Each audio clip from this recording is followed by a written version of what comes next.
Hello दोस्त, कैसे हैं आप लोग? बढ़िया हैं। चलिए, आशा करते हैं कि आप बहुत अच्छा होंगे। आज के लेक्चर में हम लोग क्या पढ़ेंगे? आज के लेक्चर में हमें केवल पढ़ना है, ठीक है, लिखना नहीं है। अर्थात आप लोग केवल सुनेंगे और अगले लेक्चर में क्या करेंगे, जितना आज बताएंगे उसको क्या करेंगे, लिख देंगे, ठीक है। तो फिर ऐसा आखिर क्यों करते हैं? क्योंकि कुछ टर्म ऐसे है ना कि जो आपको एक साथ समझने में आसानी होगा, अन्यथा आपको फिर दिक्कतें आ जाएगी, ठीक है। तोड़ तोड़ के समझाएंगे तो फिर आपको बाद में कंफ्यूजन आ सकता है। इसीलिए क्या किया, पहले आज हम कुछ टर्म को समझाते हैं, फिर अगले दिन जाके उसको डीप में लिखाएंगे। अभी शॉर्ट में समझाएंगे केवल, ठीक है। जैसे हम कल बात कर रहे थे, तो हम लोग जानते हैं कि जो ये डी ऑर्बिटल है, भरा हो गया क्या है, ये एक डी ऑर्बिटल है, ठीक है। चलिए, डी ऑर्बिटल और ये इसमें एनर्जी क्या होता है, सेम होता है। क्या ये कैसा, ये एक आयन का बात कर रहे हैं, मेटल आयन। मतलब ये डी ऑर्बिटल किसका है, सेंट्रल मेटल का, सेंट्रल मेटल एटम का। सेंट्रल मेटल एटम क्या करेगा, पॉजिटिव होता है, अर्थात कुछ त्यागा रहता है। ये हम कह सकते हैं सेंट्रल मेटल आयन है। क्या है central metal, central metal atom या आयन। क्या लिखे, आयन लिखेंगे। क्यों आयन लिखेंगे, क्योंकि ये कुछ त्यागेगा, ठीक है। ये सेंट्रल मेटल आयन है। एक ही सेंट्रल मेटल आयन का हम बात करते हैं, उसमें क्या होता है ना कि जो इसका जो ना, इसमें सब में एनर्जी क्या होगा, सेम होगा। सब में क्या होता है, एनर्जी सेम होता है।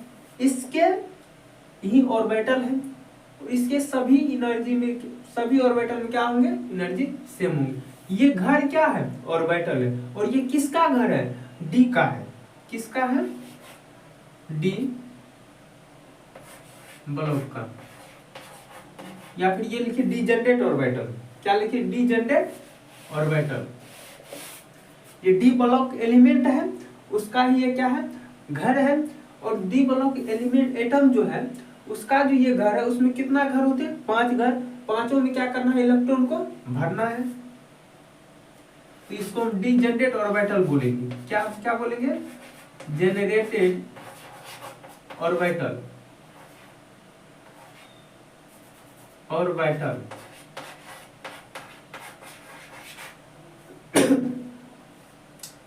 ये क्या है, डीजेनरेट ऑर्बिटल है, ठीक है। डीजेनरेट ऑर्बिटल जो होता है, इसका मतलब क्या होता है, डीजेनरेट ऑर्बिटल का मतलब ये होता है, इस सब एनर्जी क्या है, समान है। क्या है, एनर्जी समान।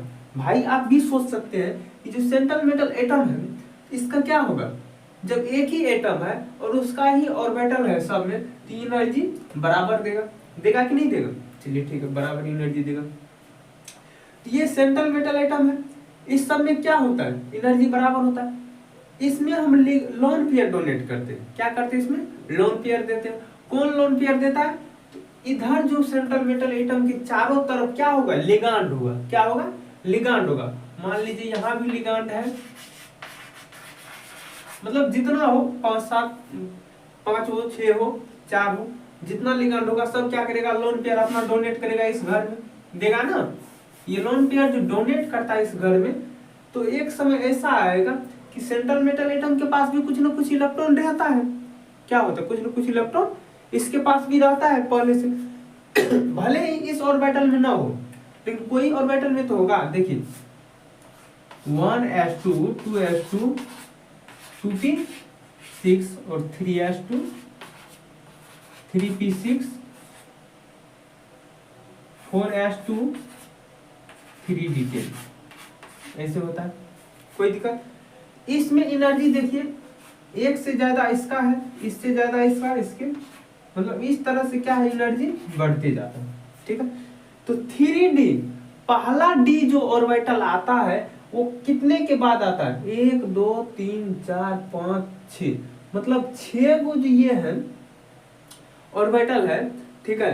तो ये 6 सबसेल इसके बाद आता है, ठीक है। 6 सबसेल के बाद आता है। अब हम 6 टाइप नहीं बोल रहे हैं, 6 सबसेल बोले। एक एस वाला है, फिर 2s वाला है, फिर 2p6 3s 3p मतलब इसका हम बात कर रहे हैं, ठीक है। तो इसके पहला जो होगा डी ऑर्बिटल, उसका इन सब से क्या होगा, ज्यादा एनर्जी होगा। डी वाले की एनर्जी क्या है, इस सबसे ज्यादा है। तो कहीं ना कहीं बात आती है कि जो इस सब जो इलेक्ट्रॉन है, तो इस ये सब भी तो इलेक्ट्रॉन होगा, पहले ये इलेक्ट्रॉन होगा तब नहीं आएगा, बाद वाला तब नहीं आएगा, तब आएगा। तो चलिए, तो देखिए इसमें जो इलेक्ट्रॉन भरेगा, मान लीजिए ये पहले से खाली है और लिगेंड इसमें लोन पेयर डोनेट कर रहा है। किसमें डोनेट कर रहा है, डी वाले में। तो डी वाले में कौन डोनेट करेगा लोन पेयर, लिगेंड देगा। तो उससे पहले देखिए इसमें इलेक्ट्रॉन है कि नहीं है, इसमें पहले इलेक्ट्रॉन है। तो कुछ ना कुछ तो ये तो अपना पावर दिखाएगा, बोलेगा मेरे पास मत आओ मत आओ, ठीक है। मतलब ये सब क्या करेगा, कुछ ना कुछ उसे रोकेगा, रिपल्सन होगा, इलेक्ट्रॉन इलेक्ट्रॉन के बीच रिपल्सन कुछ ना कुछ होगा, होगा कि नहीं होगा। चलिए, तो ऐसे रिपल्सन होगा, या फिर ऐसे नहीं समझे, मान लीजिए सेंट्रल मेटल एटम है, सेंट्रल मेटल एटम को प्लस चार्ज द्वारा दिखा दिए, ये 1s का है, ये sp, ये d, sp d। तो देखिए सबसे पहले इसमें कुछ ना कुछ इलेक्ट्रॉन होगा, फिर इस पे भी कुछ ना कुछ क्या होगा, इलेक्ट्रॉन होगा, और फिर इसमें जाके होगा, होगा कि नहीं। तो डी वाले में सबसे बाद में आएगा, समझ में आ रहा है, डी वाले में क्या होगा, सबसे बाद में आएगा। तो उससे पहले इलेक्ट्रॉन कुछ ना कुछ होगा, और कुछ ना कुछ इलेक्ट्रॉन होगा, तो ये जो न्यूक्लियस जो खींचेगा, अपना जो अट्रैक्शन फोर्स लगाएगा, तो न्यूक्लियस क्या करेगा, इसको अपनी ओर खींचेगा। तो ये बताइए कुछ ना कुछ ये तो धकेलेगा कि नहीं धकेलेगा, रिपल्सन होगा कि नहीं। ये इधर आना चाहता है, लेकिन इलेक्ट्रॉन क्या करेगा, इस इलेक्ट्रॉन को बोलेगा मत आओ मेरे पास, क्या करो मत आओ मेरे पास, क्योंकि इलेक्ट्रॉन वाला ये तो पहले से इससे मान लो कि इसके टक्कर में है और न्यूक्लियस के पास में, ये दूर में है, ये इसके साथ आना चाहता है। ये सब क्या करेगा, पहले वाला प्रेशर देगा कि मेरे मालिक के पास मत आओ, ठीक है। अब ये आना चाह रहा है, न्यूक्लियस उसको खींच रहा है, लेकिन ये इलेक्ट्रॉन उसको धकेल रहा, आने से मना कर रहा है। क्यों, क्योंकि ये कैसे घूमते रहता है, वेव के टर्न में ये हमेशा नाचते रहता है, ठीक है। तो इसे आने से क्या करेगा, रोकेगा। तो जबकि न्यूक्लियस का पावर ज्यादा होता है खींचने का, ये तो जरूर खींचेगा, लेकिन ये रोकेगा। तो ये इलेक्ट्रॉन पे माइनस चार्ज होता है, इस इलेक्ट्रॉन पे, दूसरा जो इलेक्ट्रॉन को खींच रहा है माइनस चार्ज, मतलब ये इधर धक्का देगा, ये इधर आना चाहे। यहाँ कुछ ना कुछ देखो रिपल्सन हो रहा है, एक दूसरे में टक्कर होगा तो रिपल्सन होगा, और रिपल्सन होने से क्या होता है, एनर्जी बढ़ती है। क्या होती है, एनर्जी बढ़ती है। तो जब एक समय ऐसा आता है इस ऑर्बिटल का एनर्जी बहुत ज्यादा बढ़ जाएगा, क्या होगा, रिपल्सन होगा, इलेक्ट्रॉन क्या करेगा, टकराएगा, तो इस ऑर्बिटल की एनर्जी ज्यादा होगा, एनर्जी मान लो ज्यादा हो गया, इस लेवल पे गया। टकराने से पहले जब एनर्जी टकराएगा, दोनों अलग होगा, दोनों में टक्कर होगा। महाभारत और देखते हो, जब टकराता है तब एक तीर क्या हो जाता है, टूट जाता है या फिर विलुप्त हो जाता है, ठीक है। तो वैसे ही समझो, जब दोनों इलेक्ट्रॉन क्या करेगा, टकराएगा, तब एनर्जी है होगा। तो जब जिस समय टकराया, उस समय अलग होने से पहले देखिए, जिस समय टकराया दोनों का रिपल्सन फोर्स बराबर में आ गया, तो वो एक फिक्स एनर्जी होगा। जहां पे वो टकराया, थोड़ा भी वो दोनों बल लगाएगा, यदि दोनों टकराया और वहां पे एनर्जी खत्म हो गया, तो दोनों जुड़ा रह जाएगा, अलग नहीं होगा। लेकिन थोड़ा भी एनर्जी ज्यादा लगा, तो दोनों में से कोई एक, दोनों क्या हो जाएगा, अलग हो जाएगा। दोनों क्या, एक को मान लो कोई अलग हो गया, एक जैसे अलग होगा, इसका मतलब क्या हो गया, एक दूसरे के बीच गैप आ गया, आया कि नहीं। वैसे ही तो देखिए, तो जैसे इसका एनर्जी ज्यादा हुआ, एक इलेक्ट्रॉन आ रहा है, दूसरा रोक रहा है, तो एक समय ऐसा आएगा कि दोनों का एनर्जी क्या हो जाएगा, उस पोजीशन पे पहुंच जाएगा।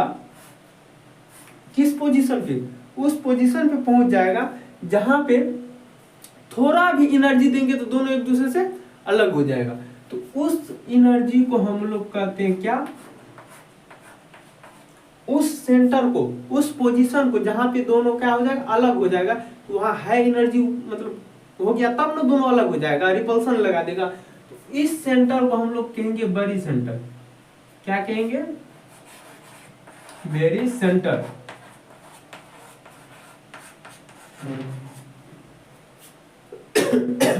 चलिए ठीक है, अब ऑर्बिटल का बात करते हैं। सॉरी, यहां पे देखिए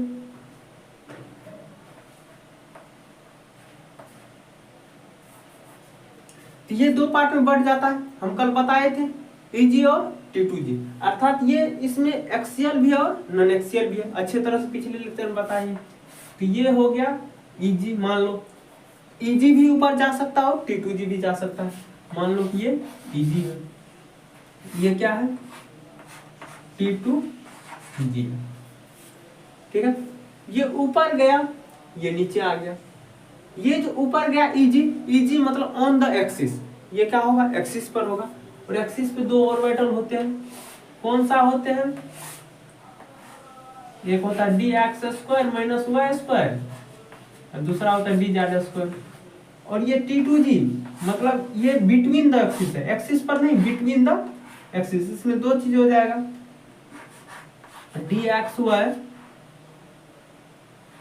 dyz और dz, ठीक है।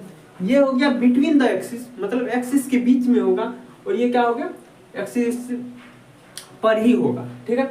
अब देखिए इसमें और इसमें पूरा को मानिए डेल्टा 0, डेल्टा मानिए, डेल्टा मतलब एनर्जी, ठीक है, डेल्टा मान लीजिए।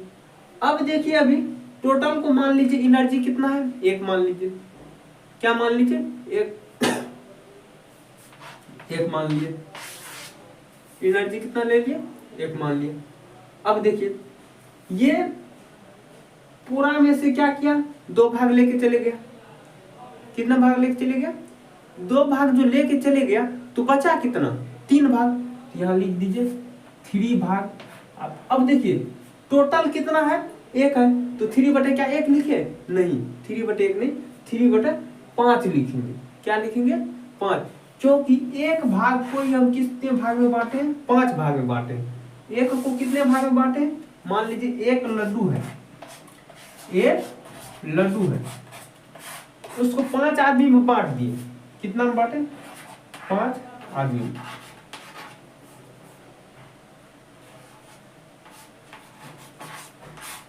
कितना आदमी में बांट दिए, 5 आदमी, चलिए ठीक है 5 आदमी में बांट दिए। तो 2 आदमी ऊपर चले गया, क्या हो गया, एनर्जी लेके ज्यादा ऊपर चले गया, मतलब ये हुआ कि 2 आदमी ज्यादा मिठाई लेके भाग गया, एनर्जी ज्यादा लेके भाग गया। तो 2 आदमी जब ज्यादा लेके भागेगा तो इसका मतलब कितना हो गया कि जो 3 गो से ज्यादा लेके भागा है, कितना से ज्यादा, यहाँ देखिए 2 आदमी ज्यादा लेके भागा, तो कै गो से ज्यादा लेके भागा, 1 2 3 गो से ज्यादा लेके भागा, तो 3 गो से 3 लिख दिए, और टोटल में से कितना में से 3 गो के ज्यादा, टोटल 5 है, 5 में से 2 गो क्या किया, 3 गो से ज्यादा लेके भाग गया, 5 में से 5 आदमी में से 2 आदमी क्या किया, 3 गो से ज्यादा लेके भागा। तो कितना आदमी से ज्यादा लेके भागा, 3 आदमी से, तो टोटल आदमी कितना है 5, ऐसे लिख दीजिए, 3 गो से ज्यादा लेके भाग गया, कितना 5, टोटल 5 गो में से। अब ये ऊपर है मतलब ज्यादा ये एनर्जी है इसमें, इसीलिए इसको प्लस से रिप्रेजेंट करते हैं। अब नीचे का बात करते हैं, नीचे वाला की यदि हम बात करें, और ये वैल्यू जो है ना इसके लिए है, बेरी सेंटर से लेके यहाँ तक का, और बेरी सेंटर से लेके T2G तक का देखते हैं इसका क्या होगा। अब देखिए ये नीचे आ गया, क्या आया, एनर्जी कम लेके आया, नीचे आना मतलब एनर्जी कम लाना, तो कम लेके जो आया ये कितना हो जाएगा, ये कम है, कितने आदमी से कम है, ये 2 आदमी से कम है, तो 2 कम है तो कम के लिए माइनस का चिन्ह देंगे, कितने आदमी से, 2 आदमी से, टोटल आदमी कितना है 5, मतलब ये 2 जो ऊपर गया है 3 आदमी से एनर्जी लेके ज्यादा गया, मतलब 3 ऑर्बिटल से एनर्जी लेके ज्यादा गया, इसीलिए +3 लिखे, +3 क्यों, ज्यादा एनर्जी ले गया, तो +3 लिख दिया, 3 गो से ज्यादा ले गया। अब टोटल कितना है ऑर्बिटल, 5 गो, 5 लिख दिए। अब नीचे वाला बात करते हैं T2G, ये एनर्जी कम लेके नीचे आ गया, ज्यादा नहीं लिया, कम लेके नीचे आ गया, रिपल्सन हुआ, मतलब मान लो कि ये विलुप्त हो गया। ये जो विलुप्त हो गया ये कितना एनर्जी लेके गायब हुआ, देखिए तो 2 गो से कम एनर्जी लेके गया तो -2/5, ठीक है। या फिर डायरेक्ट आप एक वाले को यदि लिखना चाहते हैं, एक वाले को क्या लिख सकते हैं, एक वाले को लिख सकते हैं 0.6 और दूसरा को क्या लिख सकते हैं, इसको क्या लिख सकते हैं 0.6 भी लिख सकते हैं। कैसे, आप इसको डिवाइड कर दीजिए। अब इसको डिवाइड करके देखिए कितना आता है, इसको लिख सकते हैं 0.4, ठीक है। तो आप ये भी 0.4 भी लिख सकते हैं, 0.6 भी लिख सकते हैं, या आप पे डिपेंड करता है कि आप क्या लिखते हैं, ठीक है। दोनों सही है। और बात आती है ये ऑक्टाहेड्रल की टेट्राहेड्रल, डेल्टा के बगल में ऑक्टाहेड्रल रहेगा तो लिखना पड़ेगा, टेट्राहेड्रल रहेगा तो टी लिखना पड़ेगा, ठीक है। इस प्रकार से आपको क्या हो गया, एक हम स्प्लिटिंग बता रहे हैं सॉरी, एक क्या किया स्प्लिटिंग बताए, बंटवारा बताए, कौन चीज का, डी ऑर्बिटल का, डी जनरेट ऑर्बिटल का क्या किया स्प्लिटिंग बताए, बंटवारा बताए, कैसे बंटवारा होता है। अब कभी कभी ये भी एनर्जी लेके ज्यादा भाग जाता है, कभी कभी वो भी। अब देखते हैं किस केस में कैसा होता है, ठीक है। तो अब हम ये भी बता ही देते हैं, ये वाला केस जो है किसके लिए है, ऑक्टाहेड्रल के लिए, ऑक्टाहेड्रल के लिए है। ये केस किसके लिए है, ऑक्टाहेड्रल के लिए। चलिए, तो ऑक्टाहेड्रल के लिए है तो यहाँ पे क्या लिखना पड़ेगा, डेल्टा 0, और इसमें भी लिख दीजिए डेल्टा जीरो बराबर इतना होता है, इसमें भी लिख दीजिए डेल्टा 0 बराबर इतना होता है, और पूरे को डेल्टा मानेंगे, ठीक है। पूरा को मान लीजिए एनर्जी 1 है और बेरी सेंटर से ऊपर कितना एनर्जी लेके भाग गया है 0.6, और नीचे वाला कितना लेके आया है 0.4, दोनों को जोड़ दीजिए 1 हो जाएगा, ठीक है। तो इस प्रकार से क्या हो गया, ऑक्टाहेड्रल के लिए हुआ। अब यदि हम बात करते हैं टेट्राहेड्रल की, टेट्राहेड्रल में सब कुछ सेम ही रहेगा, कोई चीज नहीं बदलेगा। सेंट्रल मेटल एटम आयन मान लीजिए सेम ही है, ठीक है। डिजेनरेट ऑर्बिटल बेरी सेंटर भी सेम ही है, लेकिन यहाँ बदल क्या जाता है, ये जो ऑन द एक्सिस वाला होता है, सॉरी ऑन द एक्सिस वाला नीचे आ जाता है, बिटवीन द एक्सिस वाला ऊपर चले जाता है, क्या हो जाता है, ये बदल जाता है। बेरी सेंटर में यही क्या हो जाता है, बदल जाता है।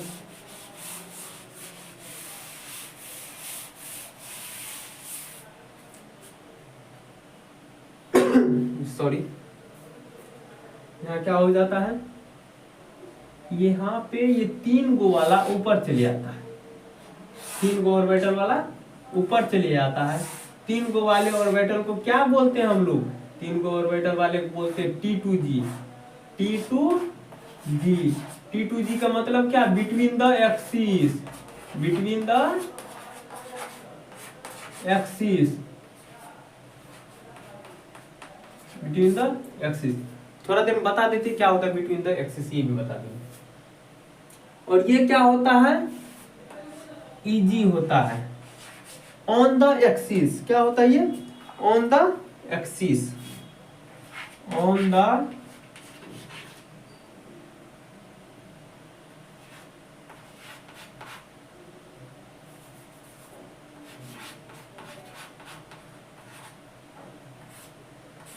On the axis. ये होता है D X square minus Y square और डी जेड स्क्वायर, ठीक है। और इसका भी नाम हम बोल दें कि डी एक्स वाई और D Y Z, D Z X. तो अब बताइए ये क्या है, ये बेरी सेंटर है, क्या है, बेरी सेंटर। बेरी सेंटर का मतलब क्या हो गया, ये ऐसा सेंटर है, थोड़ा भी इससे एनर्जी ज्यादा हुआ तो क्या करेगा, एक्सियल और नॉन एक्सियल को दोनों को अलग कर देगा। तो अब देखिए ऊपर में जो गया है तो ये कितना एनर्जी लेके भागा होगा, फटाफट दिमाग लगाइए, आप भी बताइए। ये क्या क्या 2 गो से ज्यादा लेके भागा है, जितना को से ज्यादा लेके एनर्जी भागेगा उसको ऊपर ले जाएंगे और क्या करेंगे, और नीचे में टोटल को लिख देंगे, टोटल 5 गो है। अब यहाँ पे माइनस देंगे कि प्लस, हम बोले ज्यादा लेके भागा तो मतलब प्लस हो जाएगा, क्या होगा प्लस, और यहाँ पे क्या हो जाएगा माइनस। ये कितना से कम लेके आया है 3 गो से, यहाँ लिख देंगे 3/5। और ये क्या है डेल्टा, ये टेट्राहेड्रल के लिए है ना, ये क्या है टेट्राहेड्रल के लिए है।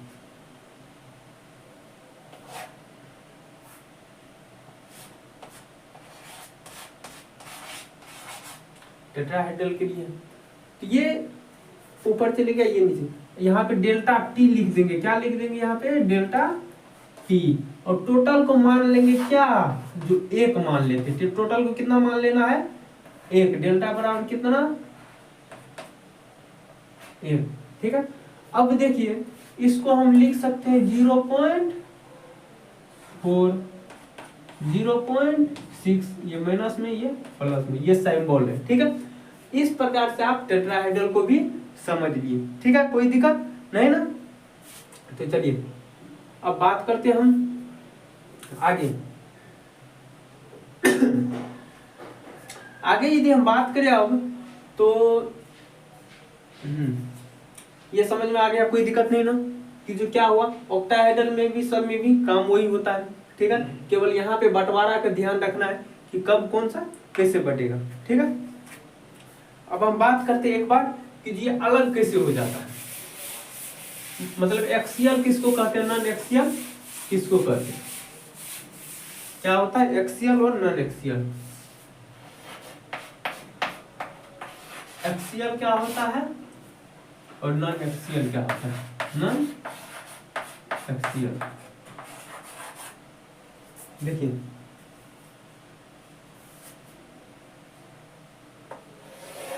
ये एक्स और वाई एक्सिस हुआ ना, छोटा छोटा, बड़ा बड़ा नहीं।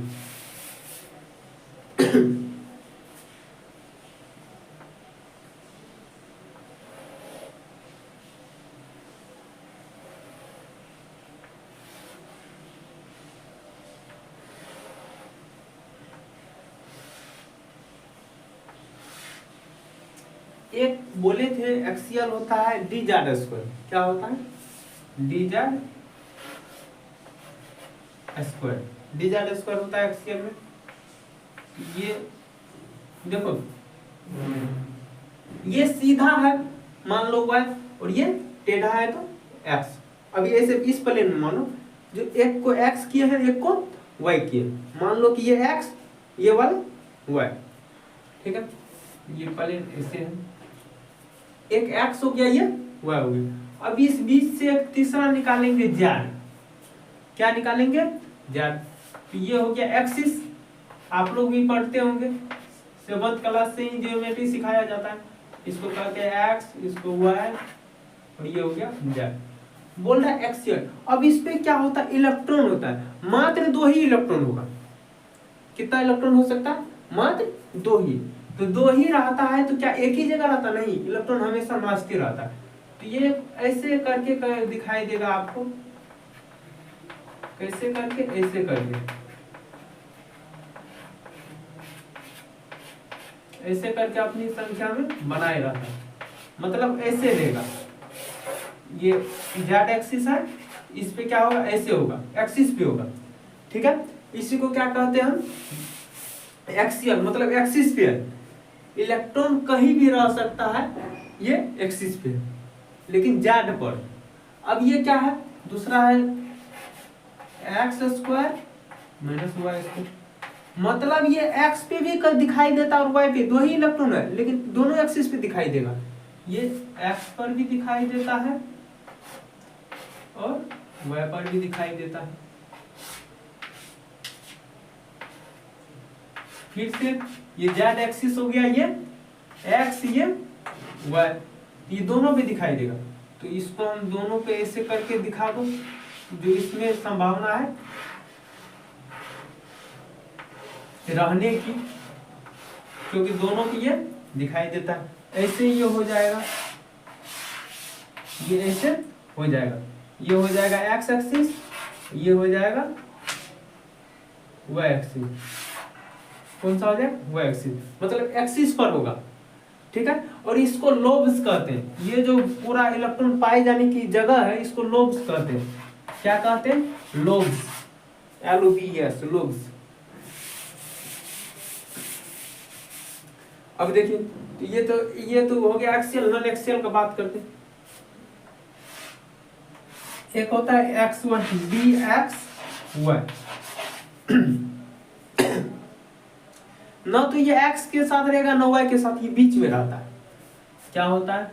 ये एक्स एक्सिस हो गया, ये वाई एक्सिस, ये भी माइनस एक्स, ये माइनस वाई। यहाँ भी लिख देते हैं कि minus X minus Y minus Z. इसमें भी लिख दो minus X minus Z minus Y.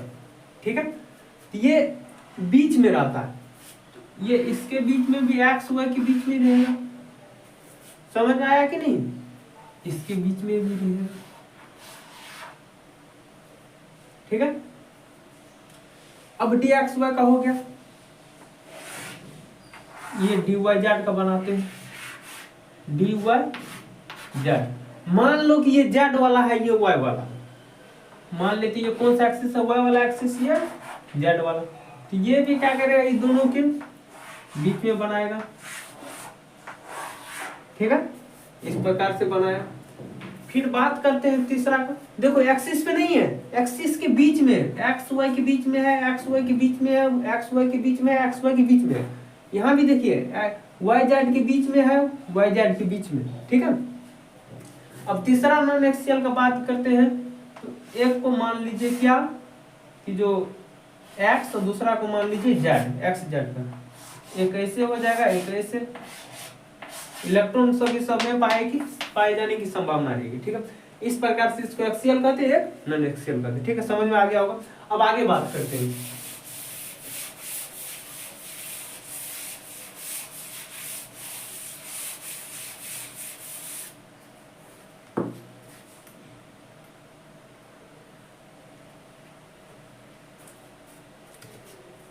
Colour तो दिखाता है, क्या बोले थे, कोऑर्डिनेशन का कौन कलर दिखाता है।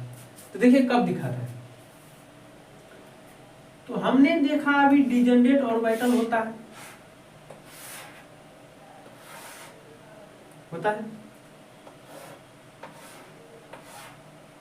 ये बेरी सेंटर वाला है। कहां से, जहां से थोड़ा भी एनर्जी देंगे तो क्या हो जाएगा, वो फटाक से बढ़ जाएगा।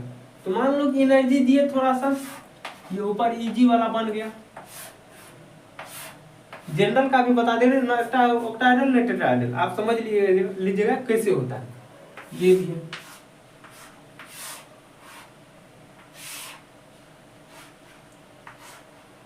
ऐसे करके होता है।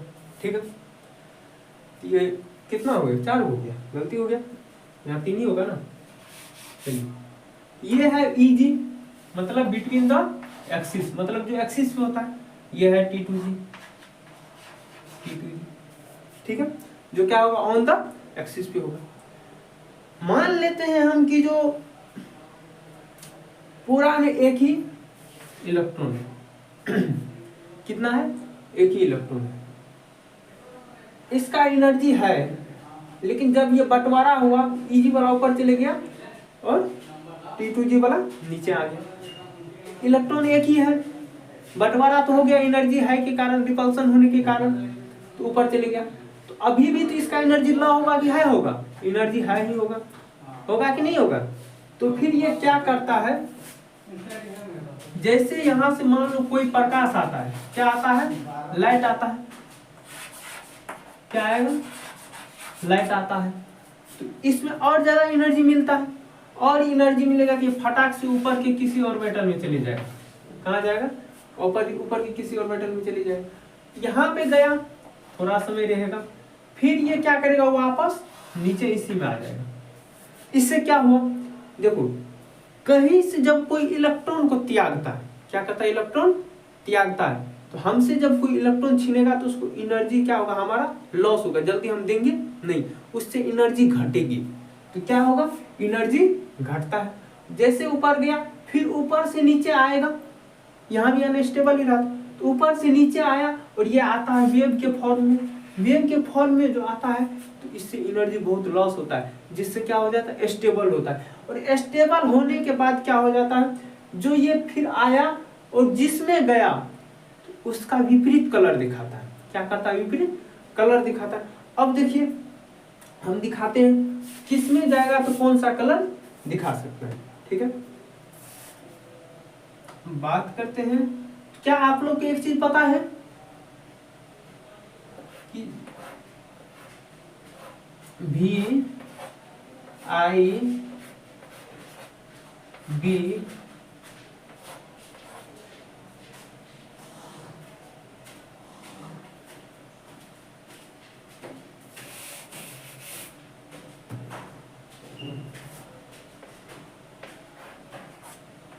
P से पर्पल होता है, पर्पल, ठीक है। अब देखिए ये सब कलर हो गया। देखो 5 ऑर्बिटल है, सब में 2-2 इलेक्ट्रॉन रहता है। तो मान लीजिए ऐसे ऑर्बिटल है 1 2 3 4, 1 2 3 4,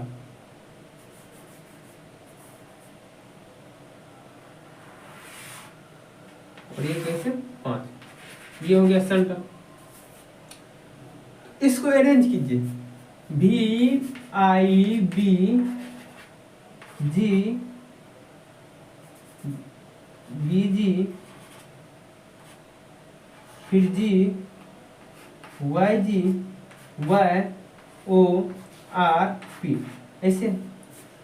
मान लो कि एक इलेक्ट्रॉन यहाँ है, ये जिसमें गया और वो वापस आएगा, तो मान लो वो आता है किस पे, किरण पड़ता है V पे, V पे जो पड़ेगा तो डायरेक्ट इसके सामने वाला कलर दिखाएगा। वॉयलेट पे पड़ा तो डायरेक्ट कौन सा कलर दिखाएगा, येलो ग्रीन दिखाएगा। कौन सा दिखाएगा, जैसे वॉयलेट पे पड़ेगा, वॉयलेट पे पड़ेगा तो कौन सा दिखाएगा, येलो ग्रीन, येलो ग्रीन दिखाएगा। अब देखो आई पे पड़ गया, आई पे पड़ा कौन सा दिखाएगा, इंडिगो, और वो दिखाएगा कौन सा, येलो दिखा देगा। अब जैसे बी पे पड़ा, बी पे मतलब ब्लू पे पड़ा, ये लाइट जब ब्लू वाले पे कलर में पड़ेगा तो कौन सा दिखाएगा, ऑरेंज कलर का दिखा देगा। ब्लू ग्रीन पे पड़ा तो कौन सा कलर दिखाएगा, ये ब्लू ग्रीन पे क्या आ जाएगा, लाइट पड़ेगा तो ब्लू ग्रीन वाला कौन चीज दिखाएगा, ब्लू ग्रीन वाला रेड दिखा देगा। ग्रीन वाला पे पड़ेगा तो कौन सा दिखाएगा, ग्रीन वाला दिखा देगा पर्पल, ठीक है।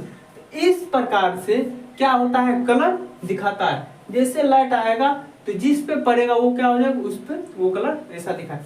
लेकिन आप लोग जनरली एक बात सोचिए, क्या जब ये सब भरा हुआ रहेगा, ऊपर का भी भरा हुआ रहेगा, नीचे का भी भरा हुआ रहेगा, तो बताइए तो आएगा भी लाइट तो कहाँ जाएगी, क्या ये कहीं पे जा पाएगा, किसी और ऑर्बिटल में नहीं जा पाएगा। जब ये नहीं जा पाता है, इसका मतलब कितना इलेक्ट्रॉन हो गया, डी में भर गया है 10 गो, 10 गो इलेक्ट्रॉन पे ज्यादा इलेक्ट्रॉन रिपल्सन भी होता है, कहीं जा नहीं पाता है, जिस कारण ये कलर शो नहीं करेगा, कलरलेस हो जाता है, कलर लेस होता है, ठीक है। अब बात करते हैं, यदि मान लीजिए एक भी इलेक्ट्रॉन है ही नहीं, किसी में इलेक्ट्रॉन है ही नहीं, तो लाइट यदि आएगा अभी तो कौन चीज जाएगा, जा पाएगा, कुछ नहीं जाएगा, नहीं जा पाएगा। तो अर्थात D0 भी यदि रहेगा तो कलर लेस हो जाएगा, क्या होगा, कलर लेस होगा। लेकिन हाँ किसी किसी में क्या हो जाता है कि ये कलर दिखाता है, D में 0 होने के बाद भी या फिर D10 होने के बाद भी क्या होता है, कलर दिखाता है।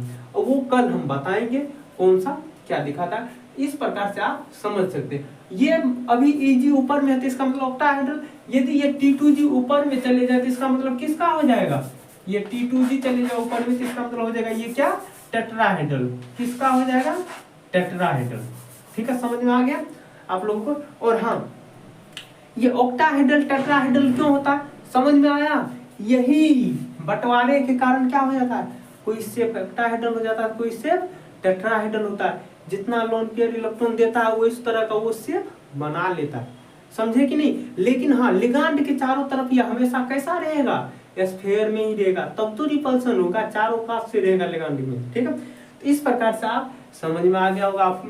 हम आशा करते हैं, उम्मीद भी करते हैं, आज कुछ भी नहीं लिखा है, कल हम पूरा क्या करेंगे, समझाएंगे नहीं, हर चीज हम समझा दिए।